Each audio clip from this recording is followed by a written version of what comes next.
Vítejte v podcastu Votes Uert a podcast o mezinárodních zprávách a událostech s moderátory Adamem Todem Brownem a Ethanem Lavrencem.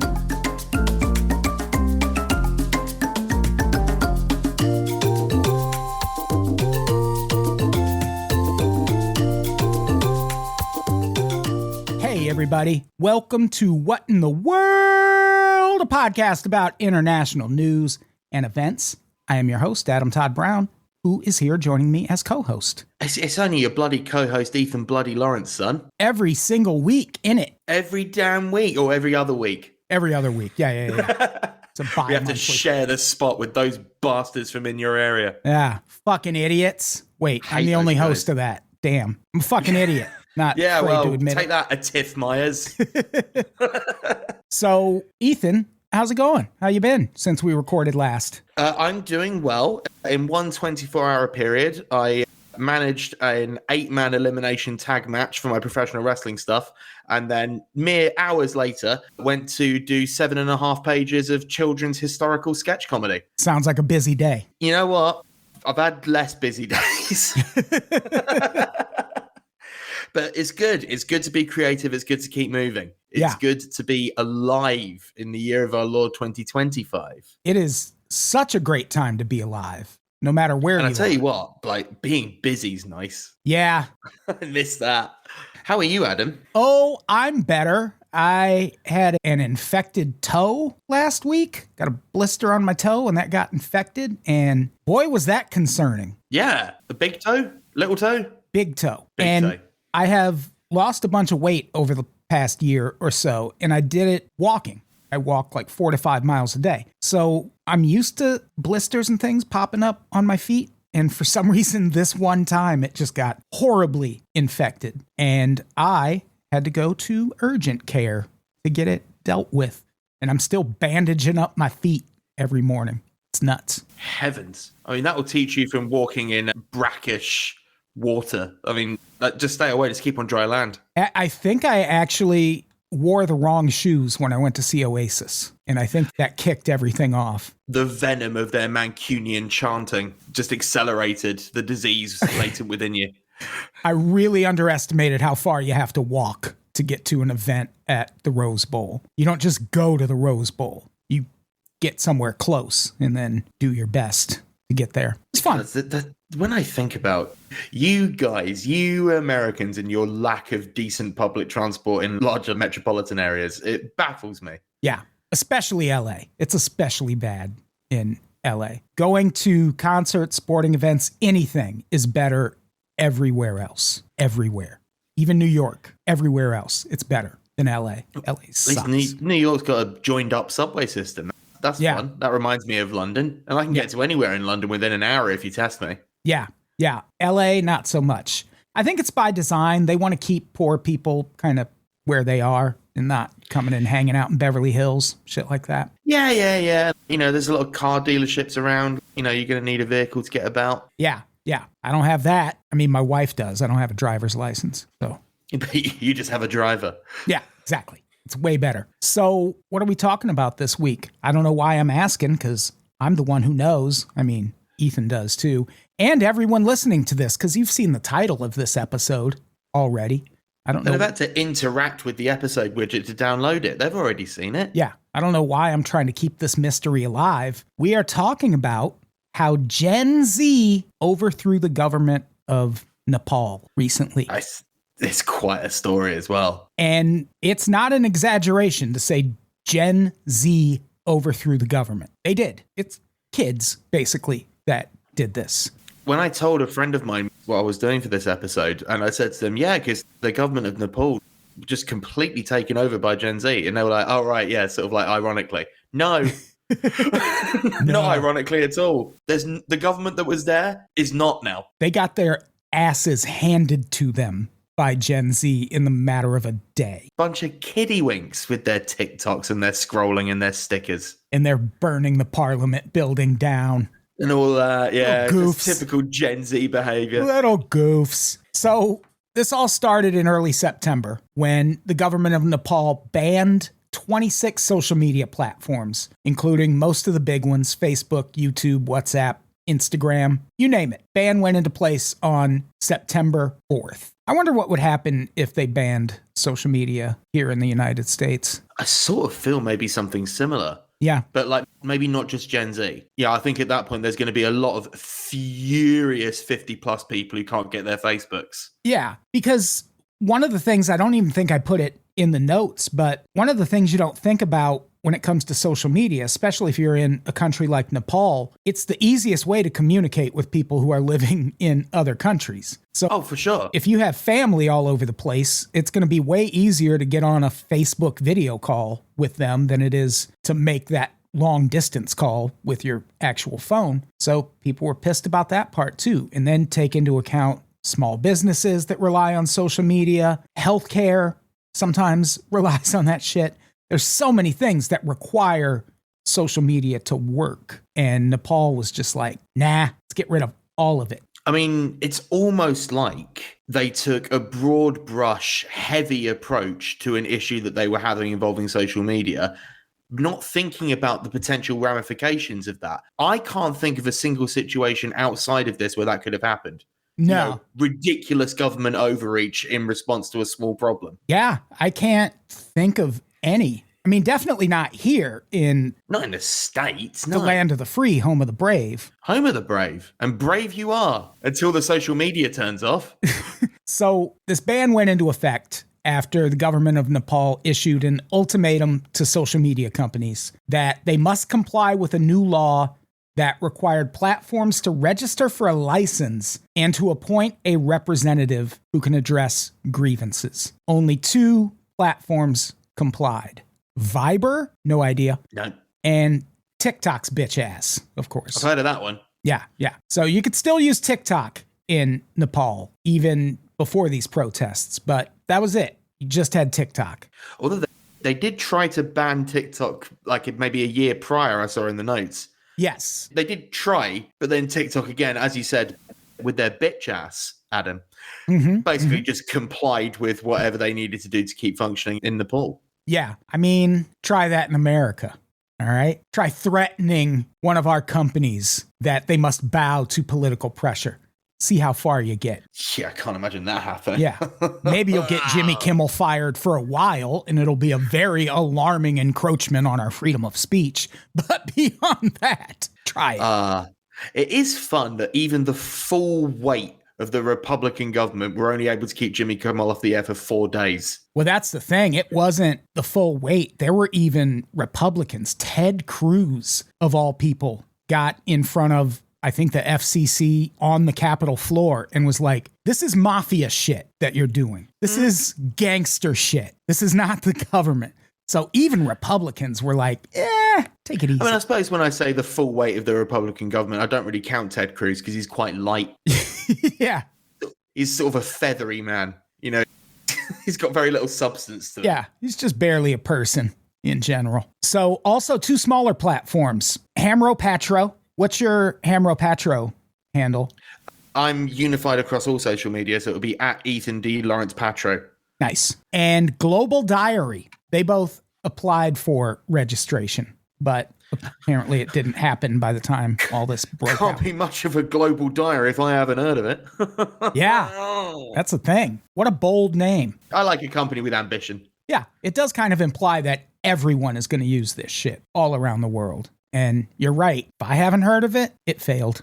But then, I mean, who wants their diary to be global? I've got lots of things in my diary that must never get out. Yeah, I've never kept a diary, but if I did, I would defend it with my life because, oh man, the things people would read. I mean, it's not, I don't want to freak anyone out. It's actually not that bad, but everyone has shit about them they don't want people broadcasting on the internet. Who am I, Kurt Cobain? You're making my journals public? It's all pervy stuff I reckon you've got in yours. Yeah. All your twisted sex acts. Yeah. You know, all the pictures of the sex dungeon, stuff like that. I don't want that to get out. God, we're on episode 5 on What in the World, and sex dungeons have come up twice. I know.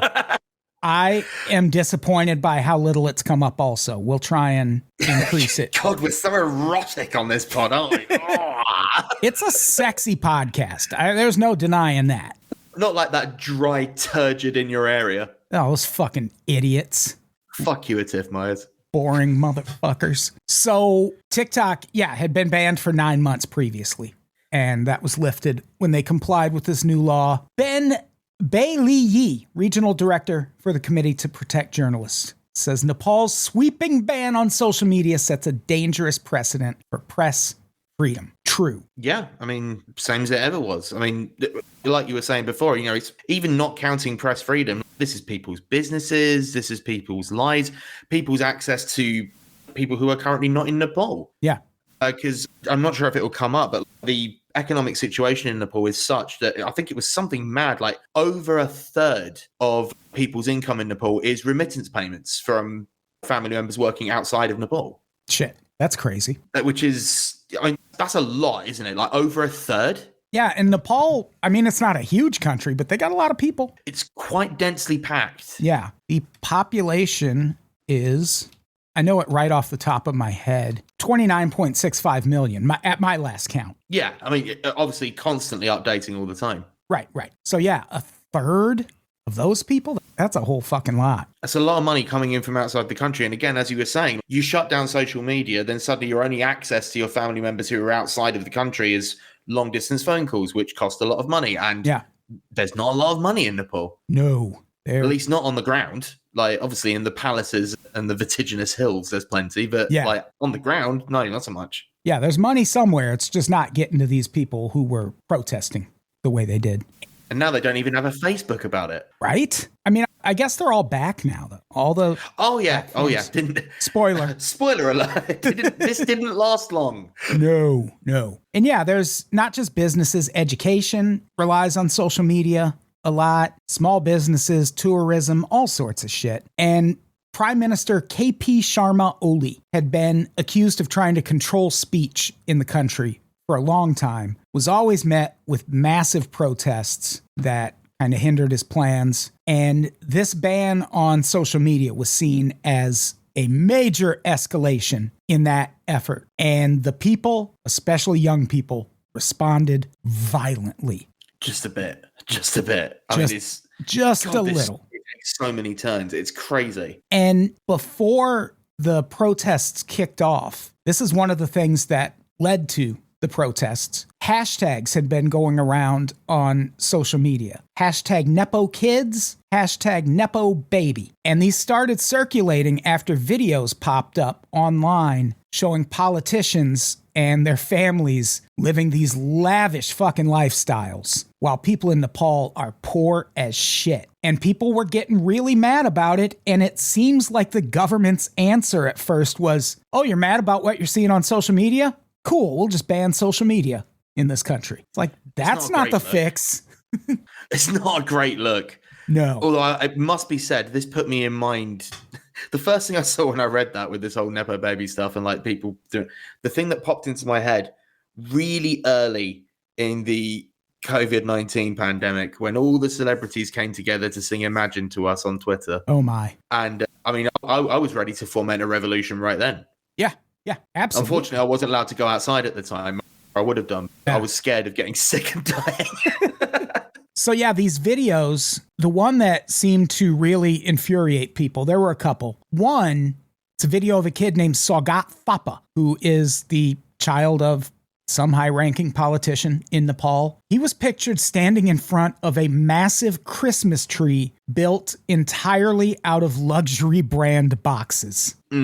And when I say gigantic, this kid looks like he's maybe, right around 6 feet, maybe 5'8", something like that. This tree towers over him. And it's just the most expensive shit building this tree. If you were to try to pitch this as sort of like a character's first appearance in a film or anything like that, the notes you get back would be, it's a bit on the nose. Yeah, exactly. Like you're trying to demonstrate that this guy's rich and doesn't really care what other people think about that. Yeah, I mean, you could probably tone it down from the designer Christmas tree. Yeah, it kind of looked like a Christmas tree that was just presents. There's no... It's nuts. Like, it is one of the most offensive things I've ever seen. And that's saying something. Yeah, especially in a country struggling the way Nepal is financially. Another video that really got under people's skin for some reason. A young woman, child of prominent politicians, posted a photo of her posing with a Prada bag that she had just bought, worth $2,600. Average yearly income in Nepal, $1,500. That's when it starts to get a bit crusty, doesn't it? Because that's absurd. Yeah. That's most of someone's yearly salary on a bag. And I feel like this is low-key a thing social media is fueling. If this was 30 years ago, she'd be showing that bag to her friends, and it would just be like a rumor that she was living such a lavish lifestyle. But now motherfuckers just go on social media and tell you that they're living this lavish lifestyle. And meanwhile, all your constituents are poor as shit and they're seeing it on social media. I cannot stress enough. You don't always have to post on social media. Absolutely not. And it's worth pointing out as well, as sort of a corollary to what you were saying, if this was 30 years ago, she wouldn't even be interacting with the people who are her inferiors, quote unquote. Yeah. You know, it would be a case of there'd be several walls, a number of security guards between them. Yeah. And never the twain shall meet. They'd have no idea. They wouldn't interact at all. Yeah. But now it's just so public. Everything so public. And this was stupid. This was stupid of them to start posting shit like this, knowing what the rest of the country is like.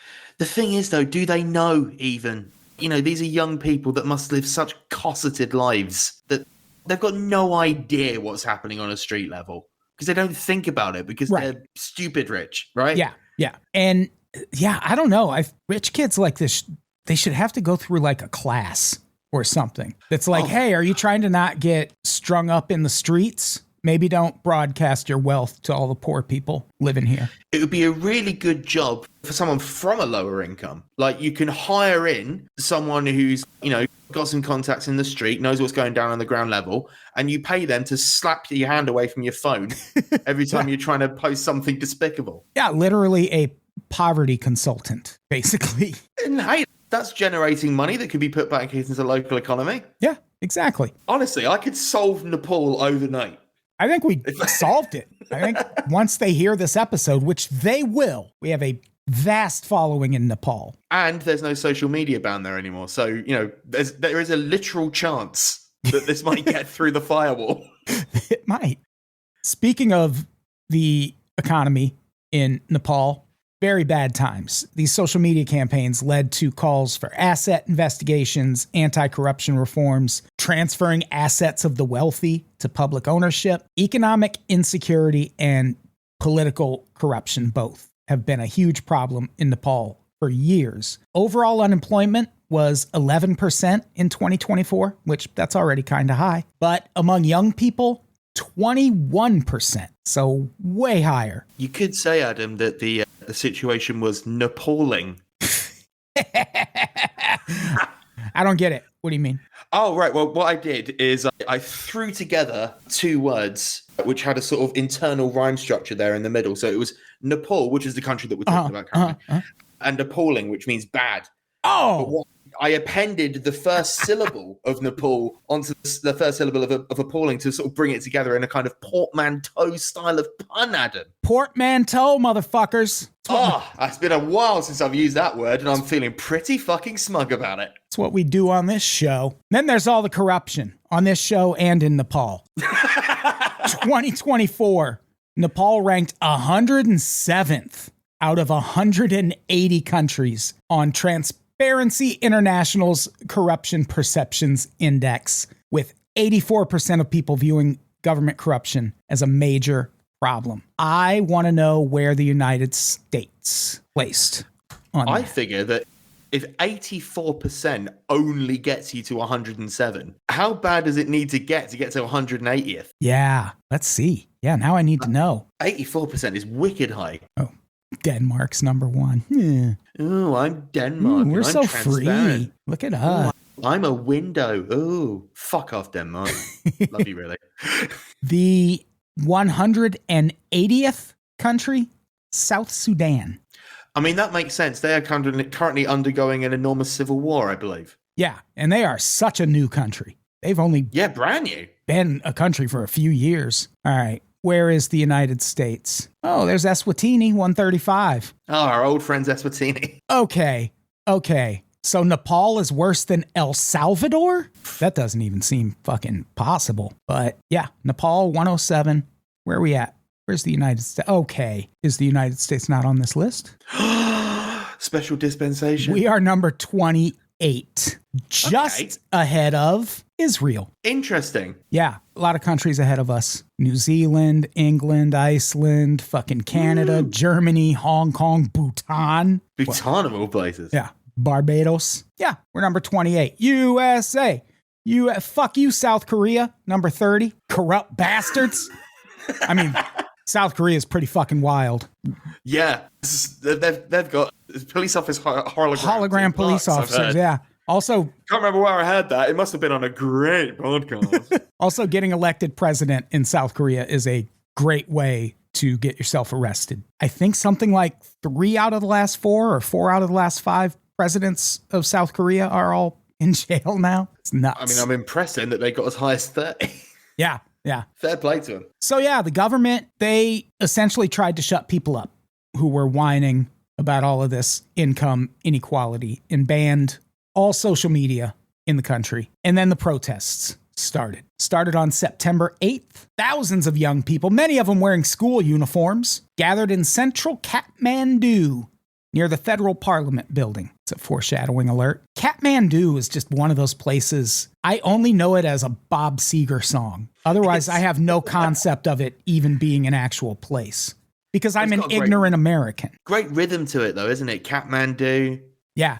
It's up there with its rhyming partner, Timbuktu. I used to have a friend. She unfortunately just died a couple weeks ago of cancer. She, until I corrected her at one point in her 40s, for her entire life had been pronouncing Timbuktu as 10 buck 2. The number 10, the word buck, number 2. That is how she pronounced it her whole fucking life. And no one corrected her until me. I mean, that's more of a black mark against her friends and family. Yeah. Who allowed this to happen, frankly. Yeah, absolutely. So the protests started peacefully, but became increasingly violent to the point that authorities responded with tear gas, water cannons, rubber bullets, and then, live ammunition.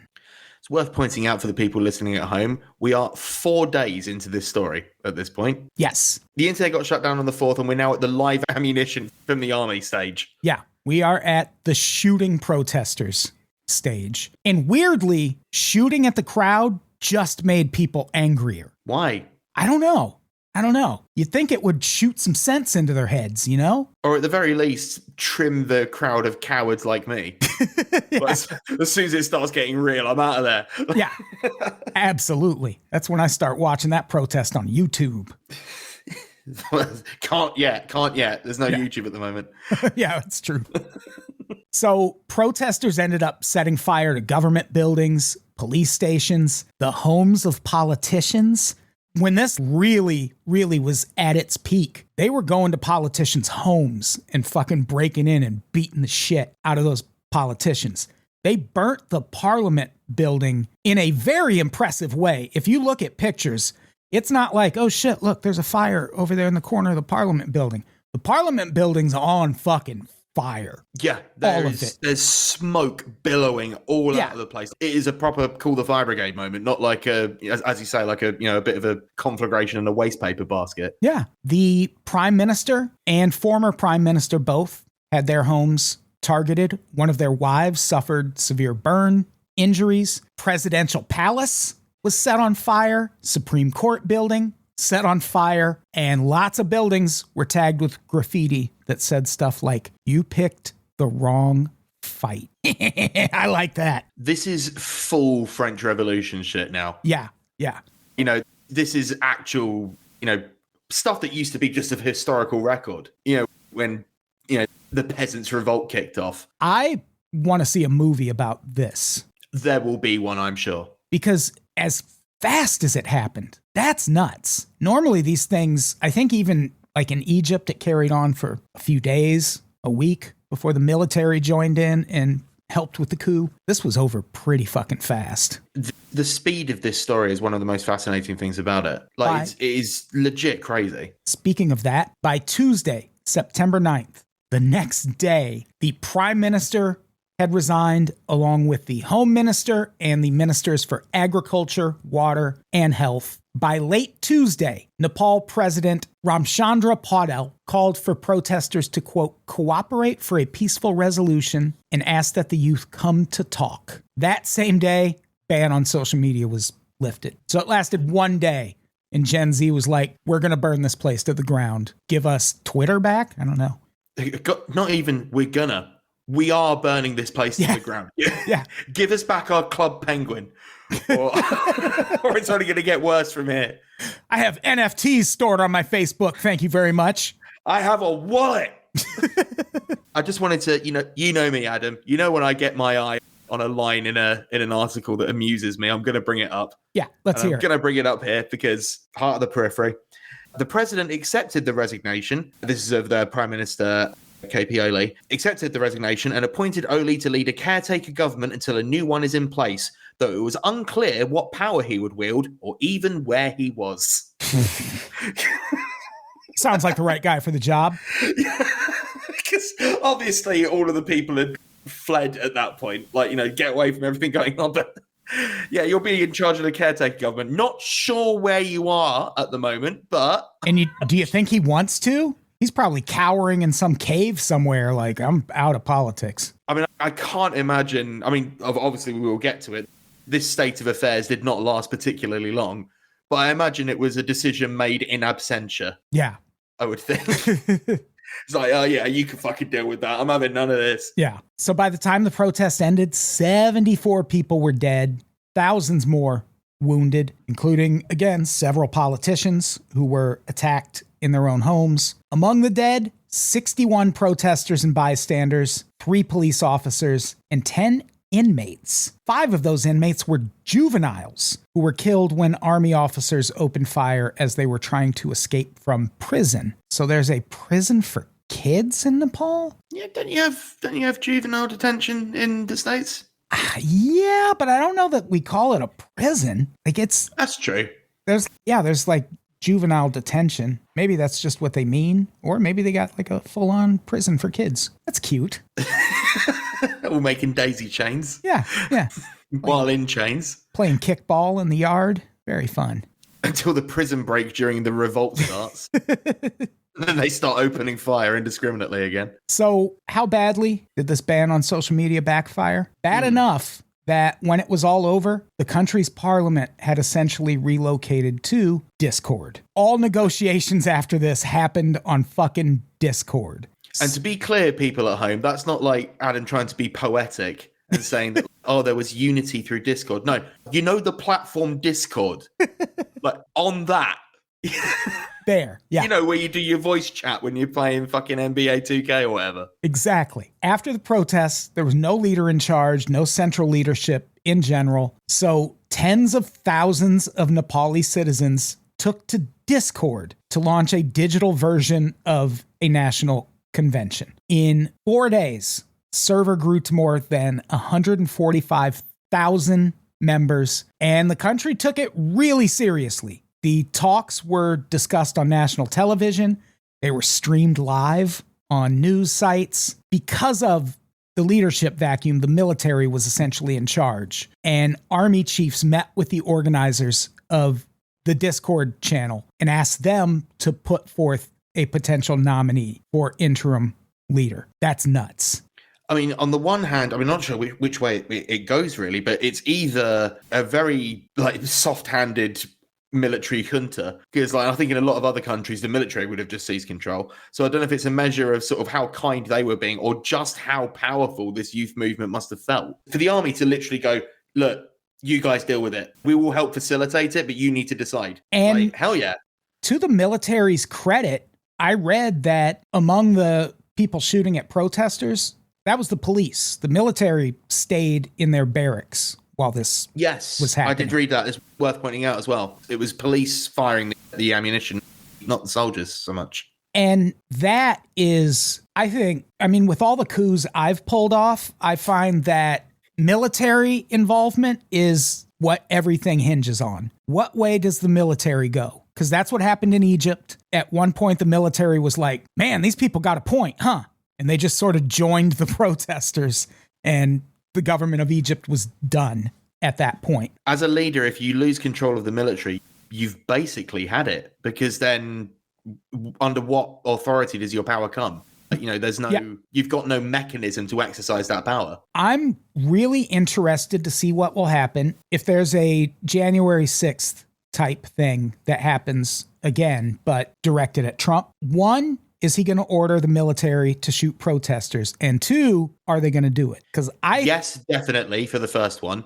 And second one, do you know what? I could see it. I could see it, but I could also see it going the other way, where they're like, all right, this isn't what I joined the military for. This is a bridge too far. And they just join the protest. I don't know. Do you want to risk it? No, definitely not. Yeah. Because I feel that's far too close to a 50-50 for me to feel too comfortable with that. Oh, yeah. It's probably more like a 55-45 leaning in favor of them shooting protesters. Or No, that is a worrying thing to think about, isn't it? Yes, that is worrying. And also, what happens if Trump wants to send National Guard troops to a state that doesn't want them? And so he sends troops from another state? What happens to the National Guard already in that state? Are they now fighting the National Guard troops trying to get in their state? Because that is a civil war, ladies and gentlemen. That is a civil war. Yep. And Gavin Newsom can do an ironic tweet about it. That fucking guy.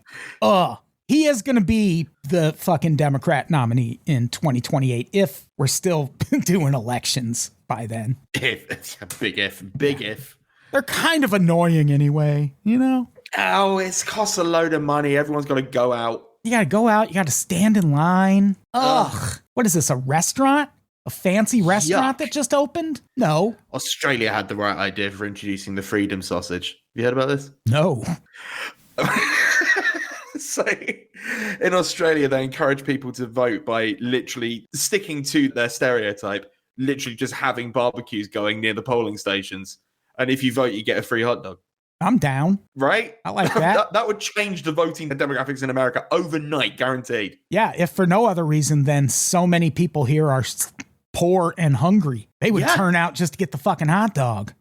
Look, say what you like about those maladjusted criminals down in Australia, but they know what they're doing. I could go for a hot dog right now. Tasty. So this is a quote about the Discord negotiations. The point was to simulate a kind of mini election. You could say the Discord server is negotiating with the army because all the things that are said is ultimately reaching the army headquarters. We are the people on the ground. That is Shaswat Lamachan, who is the channel moderator, and also people, he is fresh out of high school. So fucking high school kid.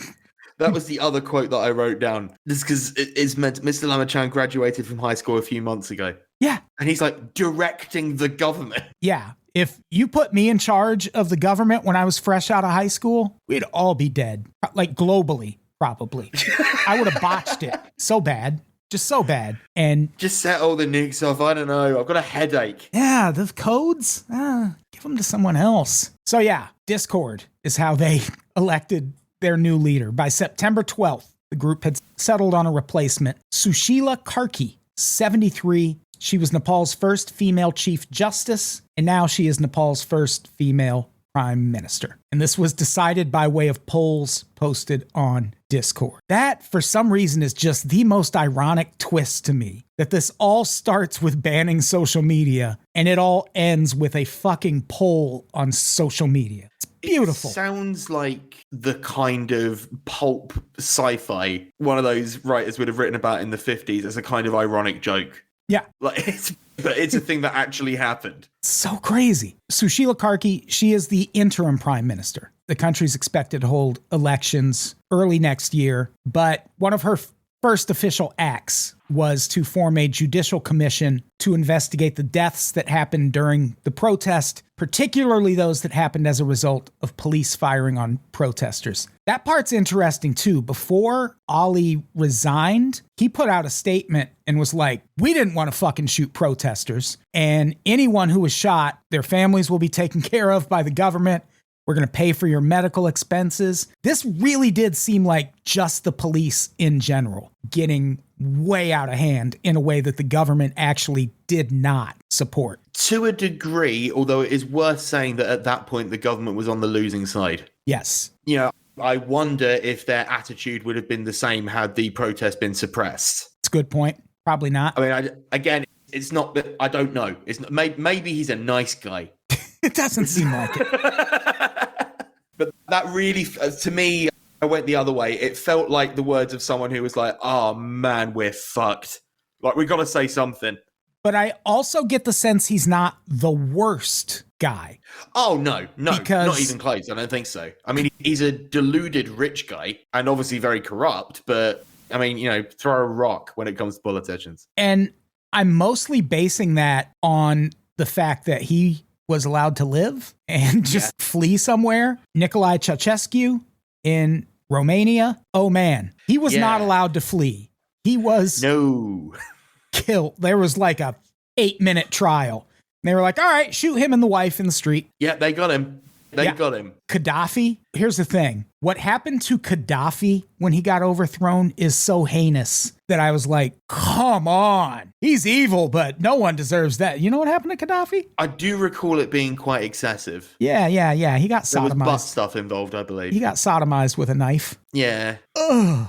Yeah. I mean, you made your point. You know what I mean? Yeah. You've got him. None of that happened to this guy. So he's probably just like garden variety bad, as opposed to we're going to shoot you in the streets if we get you bad. Just sort of shitty in a politician kind of way, as opposed to like, you know, a real evil guy kind of way. Which, if people haven't seen it, I cannot recommend enough. Go track down video of Ceausescu giving his last speech. Oh, mate, it is rough. And the protesters are all outside, and at one point, a guy comes up and whispers in his ear and goes, the protesters are inside the building. And you can see the look on his face. He's like, all right, I'm done. I'm dead. Wrapping this up. Let's get in the helicopter, my love. So good. So yeah, this commission, they're expected to finish their investigation within 3 months. It's worth pointing out that this new prime minister as well had been an enemy of Ali at one point as well. I was reading somewhere in the reams of articles that I've been through today over this, but she was leading up an investigation into corruption at a high level. And I believe Ali was one of the people that she was targeting, so he censured her or something. Yeah. But, you know, there's history there of her being more on the side of the people complaining about the corruption than the corrupt. Yeah. So that makes sense why they would appoint her, because the one thing that was a little confusing is one of the gripes people have had is everyone who's been in charge for like the past 20, 25 years, all people in their 70s. And they're like, we're young. In fact, it's the same 3 guys. Yes. Like it said somewhere in the article, again, it's somewhere buried in there. Enjoy sifting through all of this if you're going to look through all the details, because there's so much going on. Lots of links. So much happened in such a small space of time. But since 2015 or 2014, I think it was, like 3 guys have been prime minister, seemingly just like on a tag rotation system. And I don't know how countries that are in that situation don't understand that stuff like this is the inevitable endpoint for giving people those kind of limited options. The same thing happened in Venezuela. Venezuela ran a lot like the United States. They had 2 political parties that just sort of barely disagreed, all run by white dudes, and they fucking dominated the government for decades and decades and decades. And then eventually the people were like, fuck this, we're going to elect someone who's not white. And man, we have hated Venezuela ever since. Yeah. Hugo Chavez. He committed the cardinal sin of trying to feed hungry kids. For some reason, the United States hates that above anything else. Oh, you pull yourself up by your bootstraps, isn't it? You know, that's the American dream. Yeah. Get a job, kid. Starving kids. Move to Florida, work at Alligator Auschwitz. They've shut that down now. Even more, limiting options even more now. Yeah. Now you can't become a guard at Alligator Auschwitz. Oh, no. How selfish the woke left are for wanting to shut that place down. Can you imagine being some redneck fuckstick who's like, yeah, man, I'm going to go apply and work at Alligator Auschwitz. And then you get there and you realize, oh, no, I'm here. Like, I'm in it. Like, it sucks for them, but this sucks for me, too. I also have to work here. Yeah. Yeah. And there's alligators everywhere. There's not like an air-conditioned lounge with couches and shit that you get to go hang out in. You're also in Alligator Auschwitz. Yeah, you just have more responsibility, which that would be the best thing about getting locked up is the lack of responsibility. That's what they've always said, isn't it? Yes. The best thing about being a prisoner is that all of your needs are met. Exactly. 3 hots and a cot, baby. 3 hots and a cot's I really like that. I've never heard that before and I love it. So let's get back to Nepal. What happened there is actually just one in a series of youth uprisings in the region that have come to be known as Asian Spring over the past couple of years. This is how bad things were in Nepal. Even before the unrest that toppled the government, back in April, citizens took to the streets to call for the return of monarchy rule. They're like, we would rather have a fucking king than what's happening in this country right now. They haven't not been a monarchy for that long either. It's 2008, I think it was 2008 or 2009. Yeah, it's very recent. When the monarchy dissolved. So, it's well within living memory. That was a thing you saw also in Brazil. There's a documentary I bring up all the time called The Edge of Democracy, which was about all of the things that kind of led to Jair Bolsonaro taking power eventually. But one of the things you saw a lot in that was people, even young people, just actively asking for dictatorship to be restored. They're like, listen, we've been a democracy for like 30 years. It's not going great. Let's just put the dictators back in power. That's insane to me. It was even young people. And you would get these people confronting them and being like, my granddad got killed by that fucking dictatorship. And they're like, but I don't have a job right now. Okay. I mean, I think it's going to happen in more places than people assume. I mean, it's happening on a small scale in my country of the United Kingdom because the Conservative government gets kicked out after 14 years of ruining everything. And then Labour come in and do nothing. Oh, that sounds familiar. The result of that is insurgent far right.